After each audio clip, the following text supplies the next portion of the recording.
আজকে প্রশ্ন উঠেছে যে জামায়াতে ইসলামের সাথে কেন মুসালাহাত করতে হবে। আমি জিজ্ঞাসা করতে চাই যে রাসূল করিম সাল্লাল্লাহু আলাইহি সাল্লাম বলেছেন, মান সাল্লা সালাতানা ইস্তাকবালা কিবলাতানা ওয়া তারা যাবিহাতানা ফাহুয়া মিন্না, যে আমাদের নামাজ পড়ে, যে আমাদের কিবলাকে কিবলা মনে করে আমাদের জবাইকৃত দুষ্ট হয়, সে আমাদের লোক। প্রিয় নবী বলতে আমাদের লোক। তুমি কে 1400 বছর পরে ইখতিলাফের তারপরে সৃষ্টি করার? আজকে হেফাজতের আমিরকে ব্যবহার করা হচ্ছে, হযরত হাফিজ হুজুর রাহমাতুল্লাহ আলাইহিকে ভুল পথে ব্যবহার করে এর সাথে সাথে নির্বাচনে নেওয়া হচ্ছিল।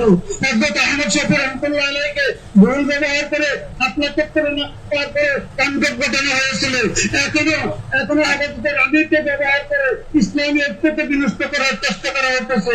সুতরাং সকলকে সাবধান থেকে ঐক্যবদ্ধভাবে আমরা ইসলামকে সংসদে নেওয়ার জন্য